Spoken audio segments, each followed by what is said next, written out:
All right, Brandon. You're a music connoisseur. Looking at your background of your interesting assortment of Billy Joel, Green Day, Queen. What would your walk-up song be if you were a Royals player? Oh, goodness. Right now, I think it would be cool to have the Blitzkrieg Bop be my walk-up song by the Ramones. I would like our viewers to know that over Christmas, we meaning my family, we discovered that Brandon is basically an early 2000s skateboarder. Like his music is like what like a rebellious skateboarder would like.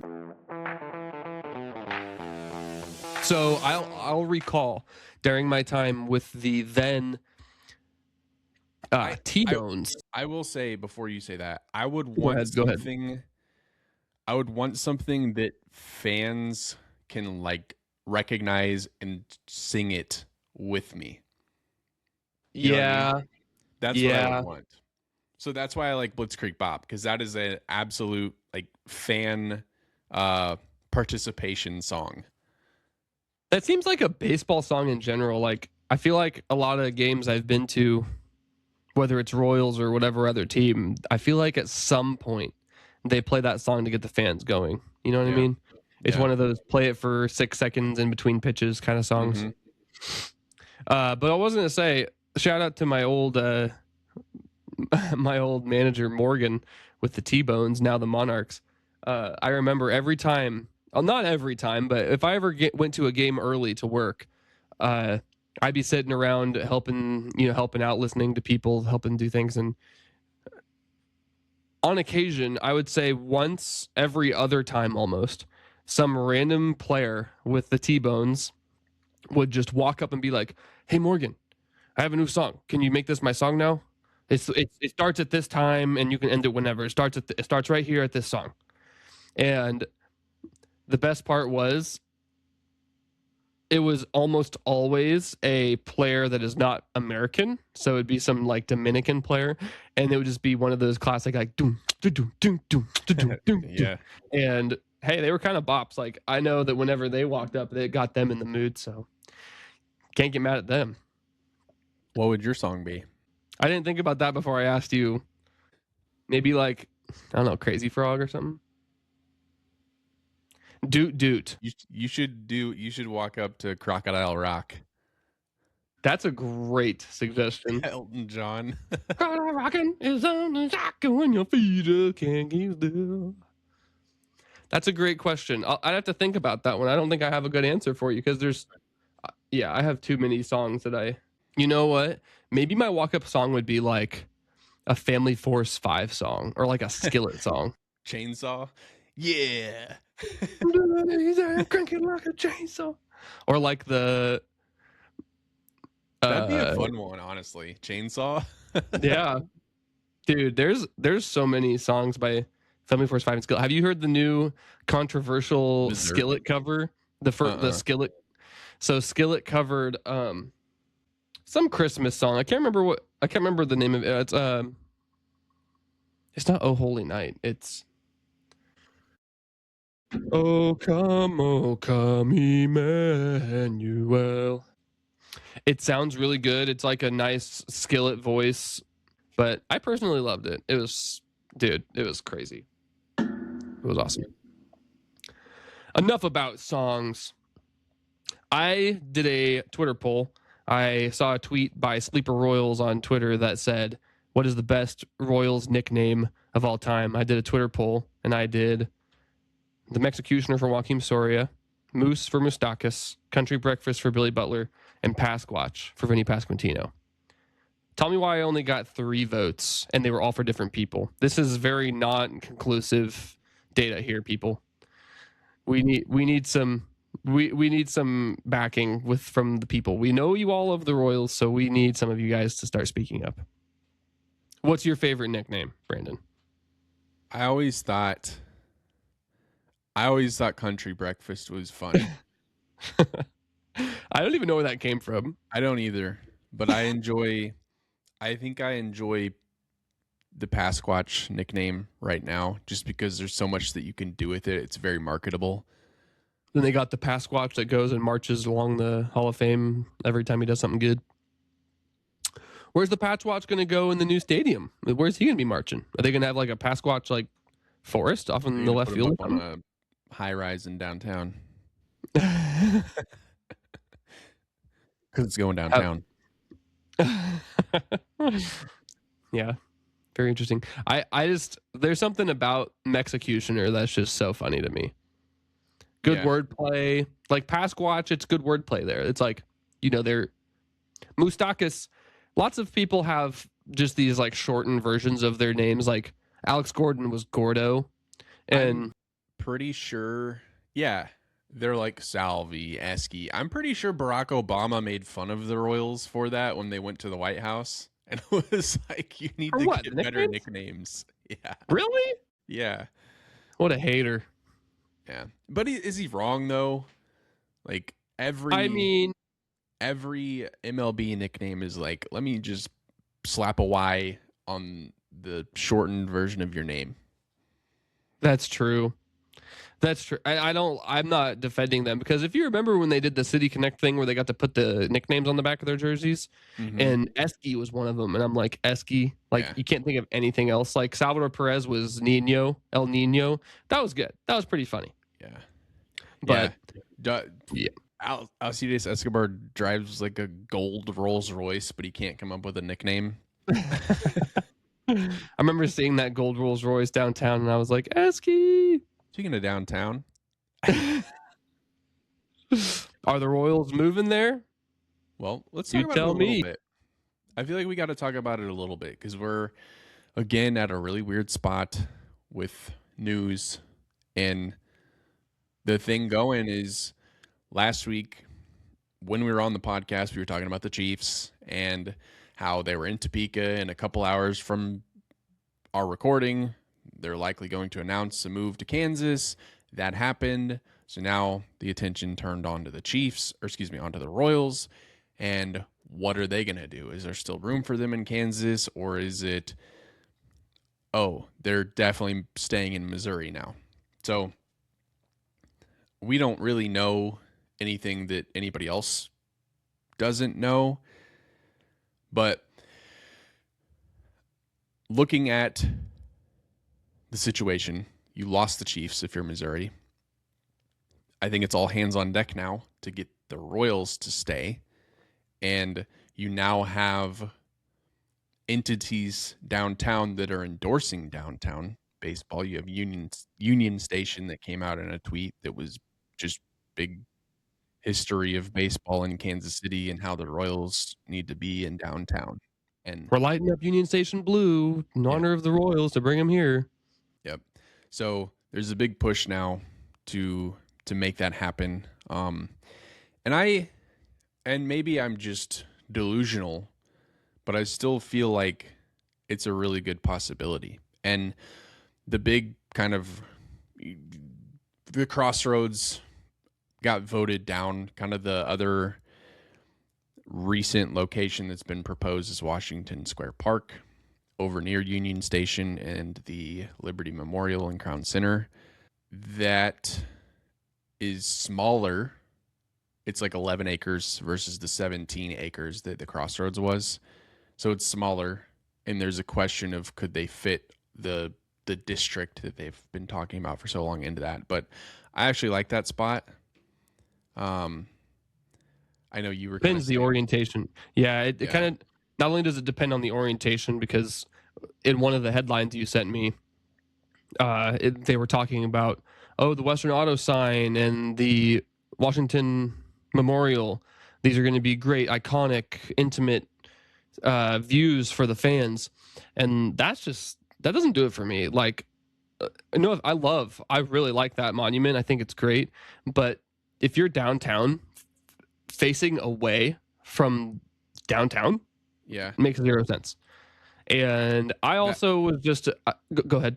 That was my problem when they were showing renderings of, I believe, the East Village location.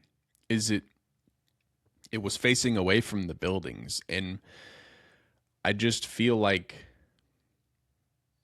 if you're going to put it downtown, have this buildings be the backdrop of the stadium. I agree with you. Yeah, no, I liked the Crossroads location. There's definitely a couple big differences with the two locations. One of them was, they brought it to a Jackson County vote. Everyone in Jackson County had the opportunity to vote yes or no, whether they wanted to extend the sales tax that they had already been paying and put the stadium off of Grand and I-70 right there south of the Sprint Center or T-Mobile Center. And that got voted no. And the other location, the Washington Square Park location we're talking about, it's owned by Kansas City. And Mayor Quentin Lucas mentioned that since it's owned by Kansas City, either they could lease it to the Royals, they could sell it to the Royals. But that whole area, the only thing that's there is there's a park and a big parking lot. The parking lot is connected to a building that is the Blue Cross and Blue Shield of downtown location. They're moving, so that building's going to be gone anyway. Well, maybe not be gone, but that building's going to be vacant. So that location is kind of enticing because there's very little public opinion that they really need to get. Like the Royals could go ahead and make that deal with Kansas City if they wanted to move there, but it's a smaller location. You're kind of like sacrificing your baseball district in order to make it ease of let's just hopscotch what's that? Leapfrog. Let's leapfrog the people and let's just do what we want. And I don't know if the Crossroads location is still in the conversation, but it's kind of a question now of you can go ahead. Sorry. I think it is. I think the Crossroads is. I think honestly, if the Royals can actually put together a great plan that is clear and the public has an understanding, because the problem with the last plan was one, especially with the Chiefs taking the deal that they just took, I feel like the Chiefs kind of tanked that proposal. But the Royals were also making a bunch of changes last minute. They were making changes to whether or not Oak Street was going to remain open after early voters had already voted. So there was stuff that was just unclear and nobody knew what was going on. So I think if they can go, this is what we intend to do, here it is, here's everything you need to know, and 100% transparency, I think that the city can get behind that. Yeah. I agree. I think that the last vote that we had with the Arrowhead renovations and moving the stadium, that probably would have passed if one of two things happened. If the Chiefs and the Royals would have been separate, and if there would have just been an actual decision and a concrete decision, let's say 2 months before people started making their votes. If they had a concrete decision and they didn't make any changes, they wouldn't get, like, people were raising questions because there were no answers, and then the Royals were contradicting their original plans, which is unfortunate. So it just, it kind of stinks. And the Chiefs moving to Kansas, it raises the question of, will Kansas be able to afford a Royals move? Kansas isn't really receiving it super well. At least the people aren't super duper hype about the move, and makes you kind of wonder what the Royals are going to do. With this current spot, this is an article from like 2024, just a little after the no vote happened. But yeah, with that Washington Square Park spot that the Kansas City proposed, you mentioned it, the city could lease it to the Royals without having to go to a vote. They could do some revenue bonds similar to the Star bonds, which would be repaid from tax revenue generated by the project. Mm-hmm. Or they could sell it to the Royals, and that would have to go to a vote. So, gotcha. Okay. Yeah. Well, each of these locations are pretty intriguing. I think all of them have their own little, fun things to look forward to. Washington Square Park's not the worst location as far as using unused places downtown. Like the Washington Square Park right now is just kind of I'm not going to be rude, but it's kind of a place that, I don't know, no one cares about right now. Yeah. People that nobody goes there. It said that there's two festivals, an Irish festival and Boulevardia is really, and I remember the Kansas City I was a part of the Kansas City Marathon years and years ago that was hosted there, and that's really the only time I've ever seen it being utilized besides like people LARPing.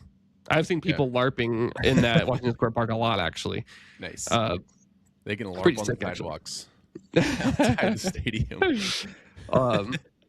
And then like a big parking lot, like a park and a parking lot is kind of ideal location for Kansas City and the Royals to be able to just say, oh, that land is not being utilized as well as it could be. 11 acres is being unutilized downtown. Let's change that. Make it happen. However, the Crossroads location, it was just so cool. Like, from my opinion, it was a very cool. Like, if I had to pick between Washington Square Park and the concepts I've seen, or the Crossroads location, I just think the Crossroads location is cooler. Like, if we're just looking at it from strictly coolness and what's another adjective, like utility.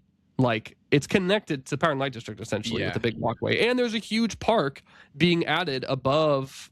They would build a bridge, a land bridge above I-70. So you would, if you're driving through downtown, you'd be driving under this bridge, under this big thing, and there's a park on top of that. So you're getting a stadium and a park with fountains, which is awesome. So yeah, no, I'm with you on the Crossroads District. I think that would have just been sweet and ideal for the downtown vision. But I think that Washington Square Park has a lot of positives. One, it's right there by Union Station. It's right there by Liberty Memorial. It's right there by Crown Center. There's plenty of parking around it. Union Station has parking. Crown Center has parking. It would be right along the streetcar route. So you could literally park anywhere from all the way up to River Market down to the plaza, and you could just go to the streetcar stops and hop on. It's free and super convenient. So there's no shortage of access to it. And I think that's like one of the most annoying hangups that people have about downtown baseball is the parking. And I honestly think that it's just one of those things where you have to get past the idea of parking being your main issue and get familiar with the city that you call home. Yeah, I made a I guess analogy earlier. I saw a really interesting video of people complaining that America has lost its aesthetic. You know, you look at a McDonald's, it used to be so colorful and so cool and pretty, but now it's just a square building with modernized architecture and a parking lot. But the thing that this guy pointed out, he was like, this is what we want. This what people in America have gotten used to is this is your ideal situation. And it showed a picture of a church, and around the church was a parking lot. It didn't look that appealing. Like, the church was kind of so-so architecture, and then there was a parking lot. And he was like, but a lot of you would agree you would rather have this. And then it showed a photo of a church along like a German village. If you imagine all the old-timey villages where there's your shops and your, you know, whatever it might be, urgent care or whatever, all around the church, and it looks like a village with the brick roads and everything's connected. That's what people want, but guess what? There's no parking there. And there's places in the city that I could point to kind of give you an example of this. Is kind of like the Legends. If you wanted to go to the Legends in Kansas City, Kansas, or Zona Rosa, these are places where there's not necessarily parking on the inside. You have to park on the outside and then walk in. Mm-hmm. And the reason I'm trying to bring this up is if we want a baseball village, parking is not part of the plan. Adding parking is absolutely not part of the plan, because you have, if it's a weekday night game, your entire downtown is your parking, and you park somewhere, then you walk there. It's something we're going to have to get used to, but that's the whole point of downtown baseball. They're trying to bring economy to downtown, which none of us really care about if you're someone that doesn't go to downtown, if you're someone that doesn't work there, play there, eat there. But we've heard this. You should care. Yeah, you should care. If you're a Royals fan and you go to games now, you're not going to not go to games if they move to downtown. You may go to less, but you're not just going to not go. Yeah. If you lived in a team where your team plays in the city, they fill their stadiums like every game. The Rockies were terrible, and they had better attendance than the Royals. They're in the city. Yeah. It's not like all those people are living there, and they're just not. These people are going to the game still. Like, it's going to take a little bit of getting used to. Obviously, I'm not going to say it's going to be the easiest adjustment overnight. Like, the first game that you and I go to, we're probably going to go try to find parking as close to the stadium as we can get. But then I'm willing to bet the 10th game we go to, we're going to think of a spot that we like. We're going to go park at the River Market. We're going to go park at the River Market. Yep. And then we're going to take the streetcar all the way down, and we're just going to be able to plan accordingly. Like, I've tailgated at a Royals game twice in my entire life, and it wasn't the same as a Chiefs game. It was just kind of like killing time for no reason. And I've never tailgated at a Royals game. Yeah. Never felt like that needed to be part of the experience of a Royals game either. Yeah. I would rather go inside and get a dollar dog. Like, I would rather plan my day accordingly to accommodate the stadium concessions. Like, I would rather go to a game that's dollar dog night and then plan a day where I get to go inside and I'm excited to go get 10 hot dogs. Well, like, I'm not going to be doing that in the parking lot. It's not a Chiefs game. It's not really the same thing. Yeah.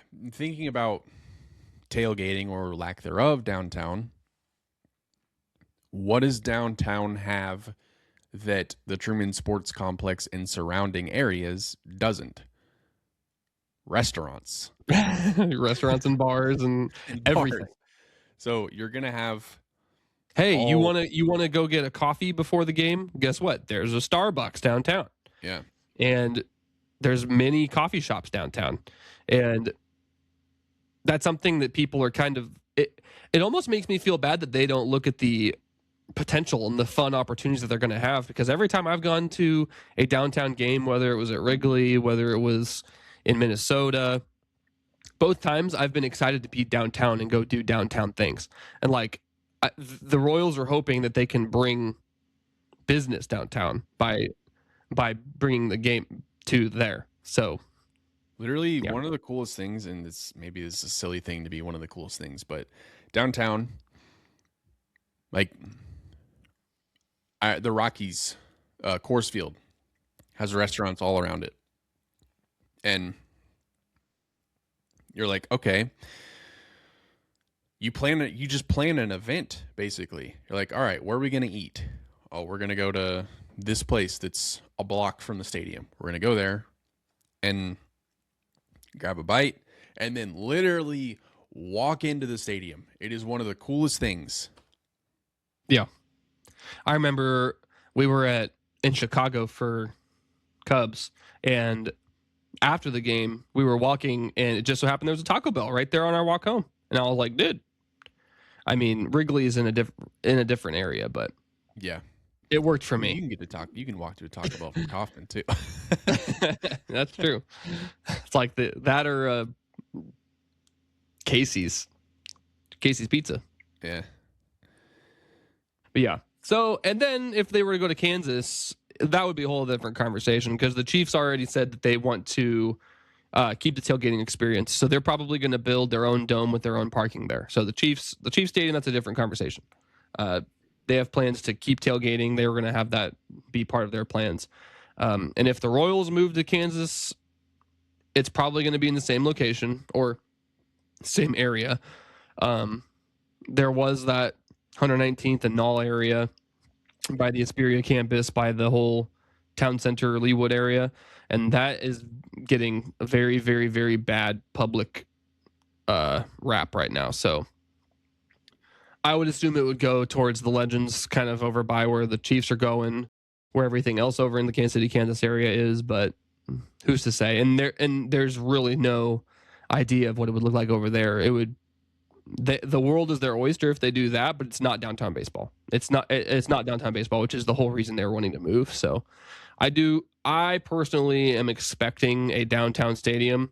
I just really hope that they do it justice, because right now there's really only a couple spots. It's the Washington Square Park that's being talked about, and then the Crossroads. The Crossroads is a big, huge thing which would have been cool, but it's a big, huge thing. Like there's a lot that goes into it. And then the Washington Square Park, smaller location, easier for them. So that writing's kind of on the wall with that one, but we'll see, man. Yeah, it is. We'll see. I know that Kansas has a deadline of December 31st, 2025 for the Royals and their offer with the Star Bonds. So I believe Kansas has moved that for them once already. I don't see why they wouldn't move it again. But I have to think that a decision has to be coming in the next 6 weeks from the Royals as far as what they're doing. And it honestly, for the Royals, their whole thing could have been, we're just going to see what the Chiefs do, and then we'll go from there. So I think that, and I think that's what the Chiefs are about doing a little bit. Yeah, I feel like that's what the Chiefs were doing, where they were saying, let's wait till see what the Royals do. And the Royals just took forever and forever and forever. And then all these stadium conversations opened a window, or opened a door, I should say, for the Chiefs to go to Kansas. And then it was a deal that was too sweet for them to refuse. So now the Royals know what the Chiefs are doing. And hopefully the love is in the air. So hopefully the Royals will get something going and make a decision here soon. You said that there was a deadline as soon as tomorrow. Today we're filming on the 30th of December. I don't really expect that to happen. If it does, totally would be on brand for us reporting it Absolutely. An hour before it happens. What else you got? One of the things I wanted to mention is the Royals making a trade. I am getting increasingly skeptical that the Royals are actually going to make another trade. One of the big things we were hoping to see was a trade for one of our starting pitchers for a big name outfielder or just a big name bat in general. We talked about it in many of the previous episodes. Names like Duran from Boston. What was it? Brandon Donovan, infielder. St. Louis. From St. Louis. And then the hot name for the Royals to trade away would probably be Chris Bubich. I am just getting a vibe that not a lot of these deals are making sense. The asking price is too high, so people are not wanting only Chris Bubich, but they're wanting Chris Bubich plus. And I would like to encourage Royals fans, not to say that nothing's going to happen, but we have made a few moves that hypothetically make our team better already. So Isaac Collins already raises the ceiling in the outfield pretty substantially from what we had with MJ Melendez and Hunter Renfroe starting opening day. And pieces like Lane Thomas getting more play time, Jack Caglione hopefully taking a step forward. It seems kind of like the Royals might actually be happy with where they're at roster-wise right now. And I would like to remind you that the trade deadline for the Royals to make a trade isn't until summer. It's not until late July, early August. So from now until then is when the Royals could be making a trade to hopefully affect their 2026 season. Of course, we would like them to do that sooner rather than later, because the sooner we get our good players, the better. But, it kind of seems like something the Royals would do. Last year, really the biggest move was Jonathan India. It was kind of one big move, sign a bunch of players you don't know, hope that they have a big season.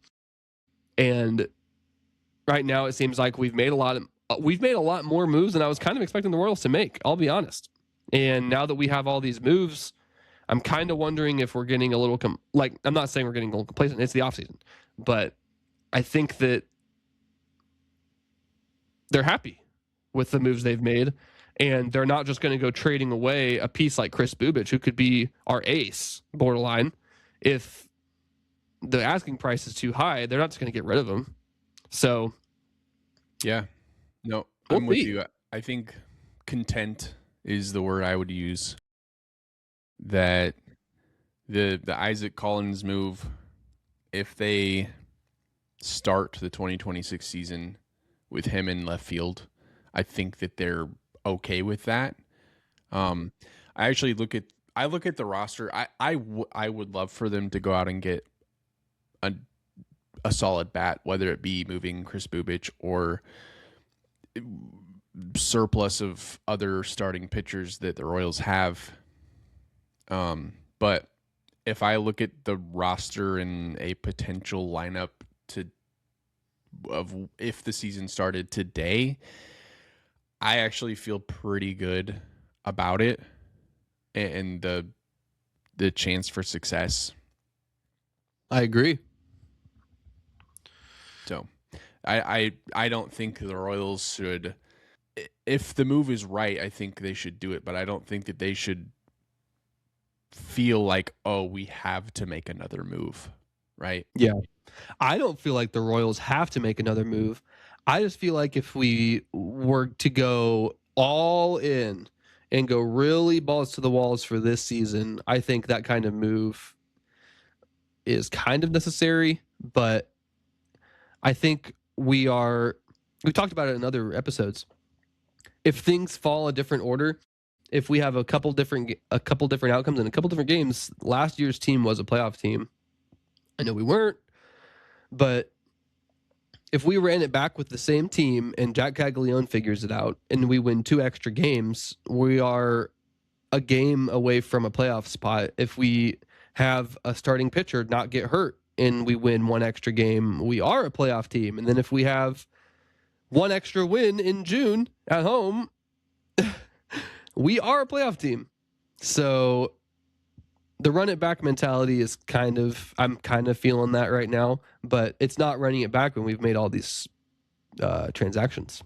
No, I look at, because you said a couple things go a different way for the Royals last year, and it's the difference between them being an 82 win team and an 87 win team.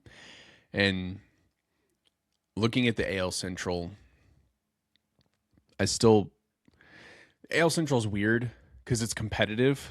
It's a competitive division, but it's also one of the weaker divisions. So it's not crazy to think that 88 wins can win you the AL Central. And I think this roster can win 88 games. I agree with you. But with all that, there were a couple moves the Royals made. Actually, there was only one move, and then there was one old friend alert moment that happened. Hunter Harvey signed with the Cubbies. Hunter. You said it last week, I think, or a couple weeks ago. He's going to be one of those Royals players where 20 years from now, you are like, name a random Royals player, and we're going to be like, who? Hunter Harvey. I liked the move when the Royals got him, but just it was hurt the entire time, basically. Tough to take a gamble on. I mean, they weren't even really taking a gamble. He didn't really have a history of injuries, but he just got hurt this year and never saw the field in a meaningful way. The Royals signed a minor league deal with a baseball player, Michael Braswell. Now, he's a baseball player. He's pretty sure he plays baseball. His LSU player card says right-handed pitcher. It says RHP. And his baseball reference page says that he's an infielder. So all we know is the guy plays baseball. Exactly. And he has yeah, that's really all the news that we have. Unfortunately, I wish we had more, but it's the off season, baby. It's a grind. Hey, it is a drag, but we're 6 weeks, 6 episodes from, well, probably less than that, of really having some stuff to talk about with how the roster is going to shape up, what, the spring training build up. And man, I just feel confident that we're going to be talking about a stadium situation here soon. And hopefully, man. But hopefully. Yeah. Well, we hope that all you guys had a good Christmas. Shout out my lovely wife for getting me the Royals beanie. Shout out Brandon's lovely wife for the new Royals hat. Got a new Royals hat because my other one was too dirty and disgusting. So, was it the hat's fault? It's probably me. Yeah. Yes. What'd you guys get for Christmas? We got each other a skylight calendar. So we're that couple. Now you won't forget what to do. Yep. We're gonna be the most organized people west of the Mississippi. So what about you? Man, I got my wife a little portable printer so she can take pictures and print pictures real quick. I actually bought myself a big new portable speaker to go beautifully with the other giant portable speaker that I have. So now I have two of them. And this hat, clothes, some other cool stuff, some lingerie for me. For you, yeah. Yeah. Just so I can look at myself in the mirror. Well, that's good enough reason as any to end this episode, huh? All right, Brandon, do you have anything else for the people? I do. Happy New Year. Stay safe. Aww. Happy 2026, people. Don't blow your fingers off. Wait. What? Happy No, let me hear it. Stranger Things finale eve? No. Happy Stranger Things finale day. Wait. And But yeah, Happy New because it's Year. happening right now. Yeah. Hot take. Who's going to die in Stranger Things finale? Stranger Things finale. Who's going to die? Top 3 most likely. Start with most likely, medium likely, and then might happen. Okay. Including Vecna. There's a part of me that thinks that that Vecna is going to be redeemed somehow. I don't really know. But They did try to do that a little bit, but William Byers. William Byers.